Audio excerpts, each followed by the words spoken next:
That's the first like song on the album, right? Mm-hmm. But it ties into the intro. Yeah, right.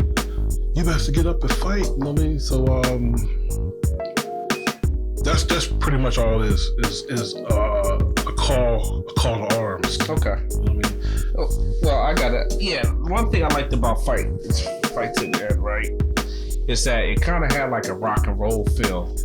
You know, right. I was always a big fan of the electric guitars and stuff, and the way you incorporated with the hip hop beats, because like I know a lot of like when doing engineering with rock and roll, they don't put no emphasis on the drums itself, right? Because they want that amp feel to be the movement of their tracks. So like when I hear it in the hip hop beat, where hip hop is mainly bass heavy with the drums and stuff, drums and bass, and you try to balance it out with the the rock and roll electric guitar amp and stuff. It sounds really cool though. So yeah, I didn't who made that beat? I think Tone Jones made that beat. Okay. Like good work, I didn't. Bro. That's some nice beat. Yeah, Tone Jones has some great beats. You know what I mean? The whole thing with the Christmas albums was that these are beats that I had licensed and I weren't using. You know what I mean? Because I got into this phase back in the day where I was just licensing beats to make. You know what I mean? Like with the Jet Black Knight album. Yeah. You know what I mean? So like those are all licensed tracks. But it got to the point as I started learning more in school, I said, well, I can't do too much with licensed beats because I don't own the copyright to the beat. You know what I mean? Right. So I had these tracks already pretty much recorded, but they were just sitting. They're supposed to be on the Jet Black Knight album. That was your last album? No, was it Jet Black Knight? I forget what album was supposed to be on. Oh, Predestined. I had an album I was writing called Predestined. Was Jet Black Knight like the official album before you became a Christian? Yeah, matter of fact, Jet Black Knight, we was in the process of mixing that with Dow, right? Okay. That's the one with the 25 to Life. And Understand. If I Was Large. And then you understand, right? Yeah, right. So we was actually in the middle of, of mixing and mastering that track to put out because I was touring with, I did shows with Coast to Coast Mixtapes. And I also was being managed by Afton. So I was doing shows in clubs in Philly, New York, Maryland. I love Baltimore. A lot of people don't like the Lexington Court down. I like Baltimore. They took me back to the Pensacola Mall. I walked to Lexington Court, and you know how they had like the food stalls and that's how Lexington Court is. So just stands and stuff. I saw those sausages. It's like, oh yeah, let's get it. You know what I mean? I was in Baltimore by myself. That's like you said, like a lot of stuff I've been doing by myself. Right. You know what I mean? So I went to Baltimore by myself to represent. You know what I mean? Okay. So yeah, so these beats was licensed. So Fight to the End was a track that was supposed to be on Predestined. But because I couldn't really do what I wanted with it, so I kind of just stole that album away, right? Okay. And so I was like, oh man, there's another Christmas album that's due out. What I'm gonna do? Stress about it. I ain't got time to make no beats. And Lauren's like, you're a dummy. You know what I mean? You got a whole album sitting over there in a crate. You know what I mean? You probably just had it coded like you did with your old lyrics here. You know what I'm saying? So I had a whole album just sitting in the crate. You know what I mean? So I said, all right, let me go through here and see what I got. I was like, oh yeah. So, you know what I mean? So I start pulling out different songs. Right. You know what I mean? It's like most of that. If you want to be technical with it, the Salvation Christmas 5 album is really predestined. Yeah. I mean, with some extra tracks that we actually produced ourselves on it, right? Yeah, absolutely. So like some of the other Joneses are from the Predestined album that never came out. Right. Well, I mean, if it's sitting there, you're like, hey, if you could use it. The Lord's timing.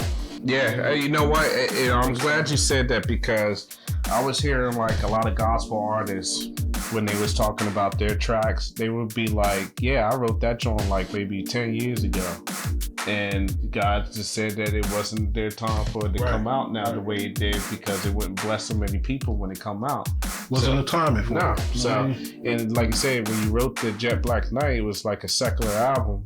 But so God's like, nah, dog, slow it down, bro. No, I got something else for that joint. It's cute that you wrote for it. Well, actually, the Jet Black Knight album, never came out. Right. You know what I mean? It only came out after I decided to put things on that Bandcamp site, right? Yeah. Like all the old music. Yeah. That's the only time I could. Like I had that album sitting in the crate for years. Right. You know what I mean? Right. And the only people who really knew about was you, Slick, Taj.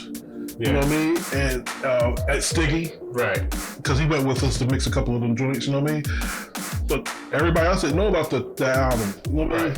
Now, what I also did like about Fight to the End, too, was that, like, I mean, people don't know that I actually helped mix that album in the beginning, and then I had you put whatever you really wanted. Yeah, I've been showing Chris how to mix the engineering. Right. Because he's back into the loop, right? Right. So he has to get caught up. Like when he used to do it, we used to do all the beats on the Triton, and then plug it into the computer and export it over. Right. Now everything is right there digitally and MIDI, and you know what I mean? Like these are things I learned in school. You know what I mean? Which is kind of cool because like it's faster too. You know faster and the sounds are clearer too. Because like when we used to transpose the tracks on, we was doing the analog. And then you can hear the piano cling behind it. Right. It was coming off of the Triton, so it kind of messed up the sound and stuff, and dirtied the sound. Yep. But it was cool. Like I partly mixed that up.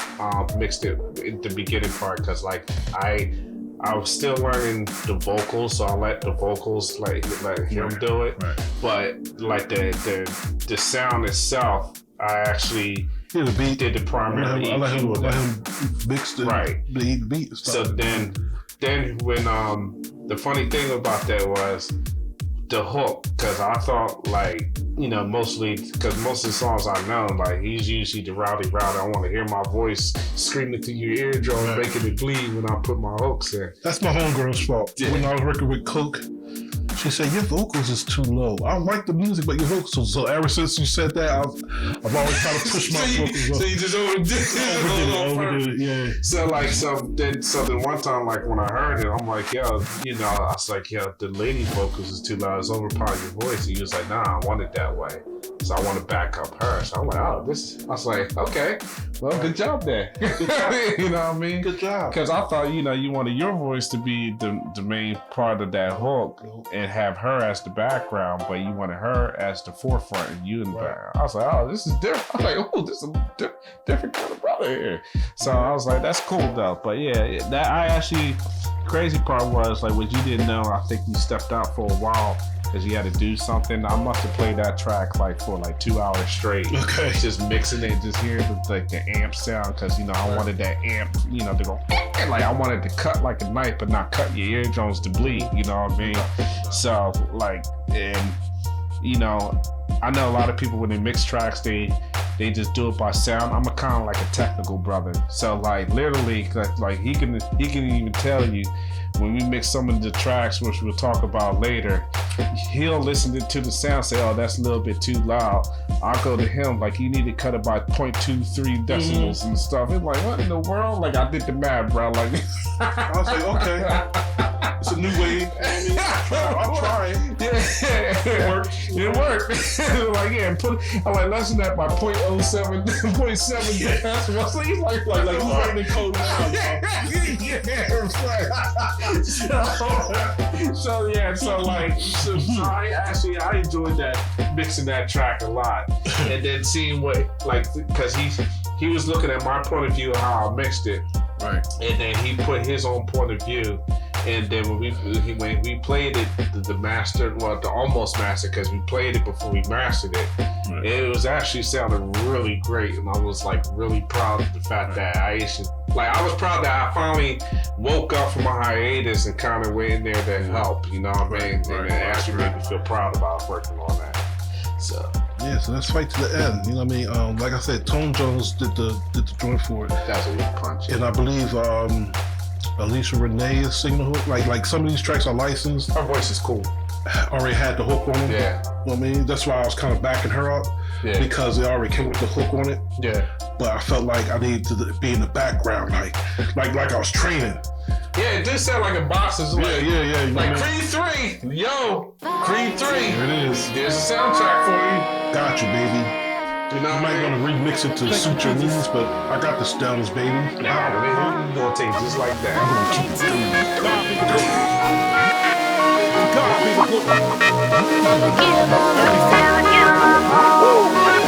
I'm in the fight for my life, and the prize is my soul through the light. Watch me strike, leave an evil exposed. With an evil of foes,